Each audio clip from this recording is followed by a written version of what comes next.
গতকাল রাত থেকে আমরা গ্রিসের কালাম্বাকা অঞ্চলে রয়েছি, যেটা পুরো পাহাড় দিয়ে ঘেরা গ্রিসের থেসেলি অঞ্চলে। এবং কালাম্বাকা ছিল তুর্কিরা অধিকার করেছিল এবং এই জায়গাটার নাম দিয়েছিল কালাম্বাকা অ্যাজ আ পাওয়ারফুল ফর্ট্রেস। আর সব থেকে সুন্দর, সকালে উঠে আমরা দেখতে পেলাম জানলা দিয়ে পাহাড়, আর পাহাড়ের উপরে বরফ জমেছে। ওই দেখুন।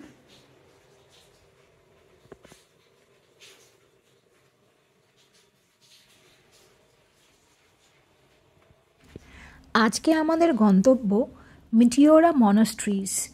মিটিওরা মনাস্ট্রিজকে বলা হয় মিরাকল অফ গ্রিস। ব্রেকফাস্ট খাওয়ার পর আমরা রওনা দিলাম বাসে করে মিটিওরা মনাস্ট্রিজের উদ্দেশ্যে। মিটিওরা মনাস্ট্রিজ গ্রিসের একটি প্রাচীন, অতি প্রাচীন মঠ, এবং সেই মঠ যে জায়গায় অবস্থিত একটি রক ফরমেশনের উপরে অবস্থিত, এবং সেই রকটি অর্থাৎ শিলাটি আপনাকে দেখলে মনে হবে যে সেটি যেন হাওয়াতে ভাসমান। তাই জন্য এই ভাসমান মানে গ্রিক ওয়ার্ড মিটিওরা মানে হচ্ছে হাওয়াতে ভাসমান, তাই এই মঠের নাম মিটিওরা। এবং এটি একটি প্রাচীন গ্রিক অর্থোডক্স মনাস্ট্রি। আমি একটু পরে বলবো যে অর্থোডক্স ব্যাপারটা কী, কিন্তু মিটিওরা মনাস্ট্রি না দেখলে বিশ্বাসই হতো না যে কোনো কিছু এরকম হতে পারে। আসুন আমরা দেখতে যাই মিটিওরা মনাস্ট্রি।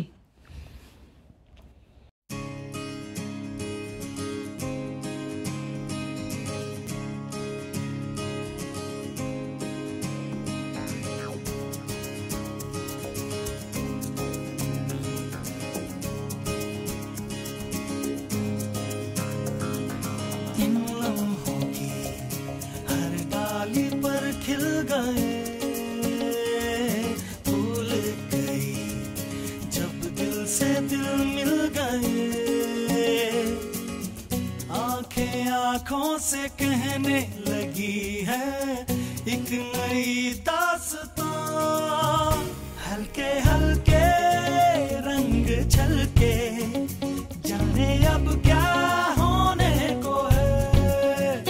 हल्के हल्के रंग छलके जाने अब क्या होने को है।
जैसे आती हैं लहरा के मौजें, दिल में आई है उमंगे, भीगी हवाएं गाती हैं मीठी सी धुन में, जागी जागी है तरंगे।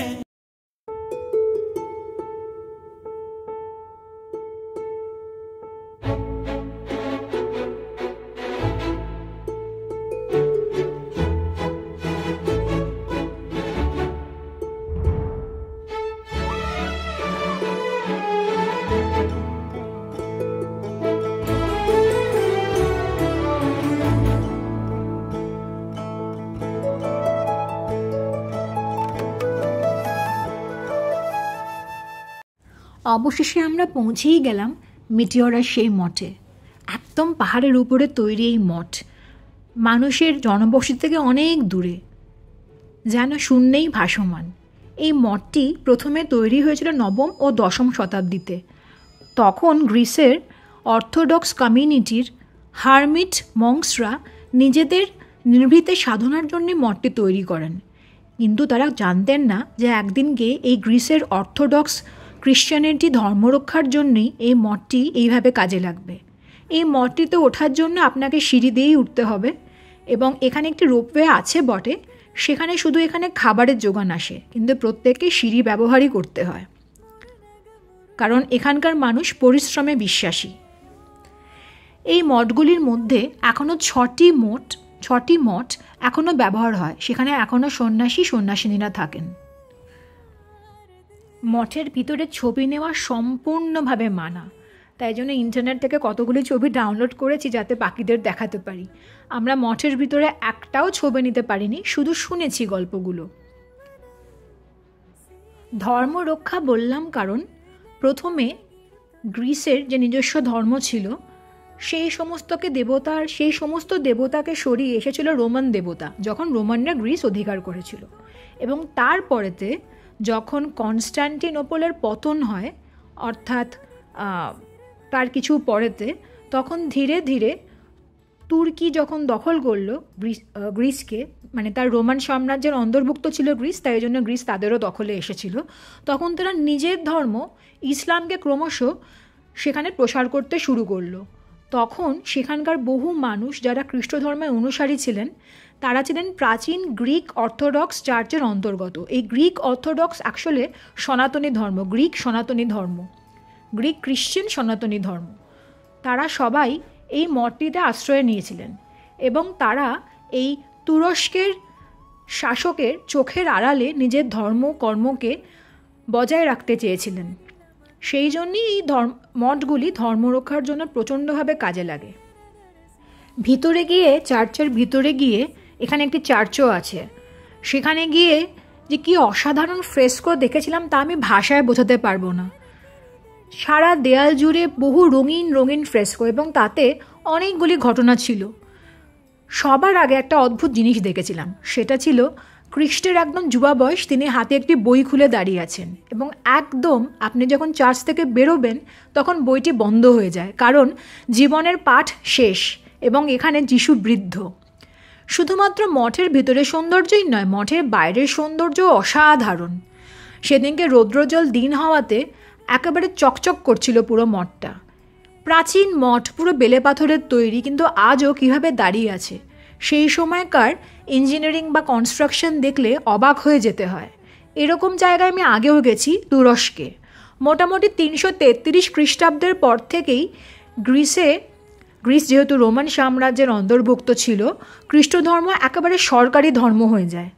তাই জন্য এরকম বহু ছোট ছোট চার্চ গড়ে ওঠে, যেগুলিকে বলা হয় গ্রিক অর্থোডক্স চার্চ। এগুলি কিন্তু আসলে সবকটাই খ্রিস্টের উদ্দেশ্যে গ্রিকদের নির্মিত চার্চ, এবং এর প্রসার করেছিলেন খ্রিস্টের একজন অনুসারী, তার নাম ছিল পল ও পিটার। এর গল্পগুলো আমরা শুনেছি।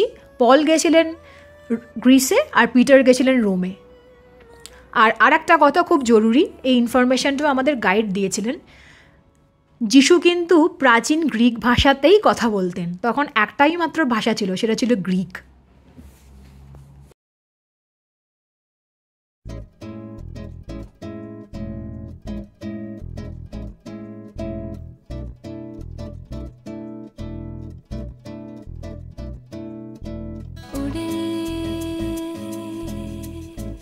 खुली आसमां में ख्वाबों के परिंदे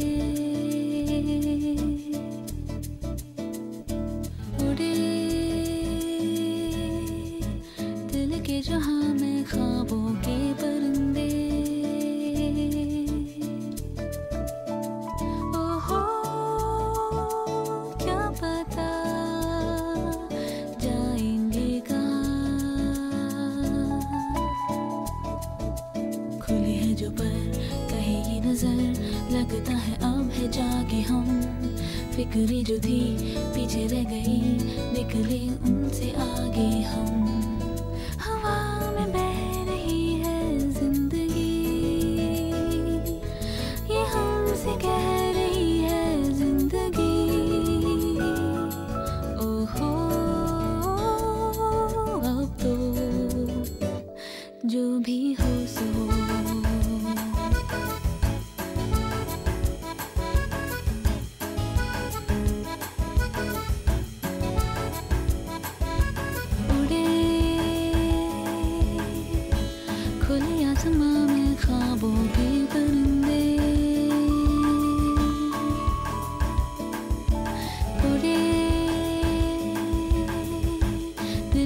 यहाँ मैं ख्वाबों के परिंदे। ओहो क्या पता जाएंगे कहाँ। किसी ने छुआ तो ही हुआ, फिरते हैं महके महके हम। हुई है कई बातें नहीं जब है ऐसे बहके हम। हुआ है यूं कि दिल पिघल गए, बस एक पल में हम बदल गए। ओहो अब तो जो भी हो सो हो।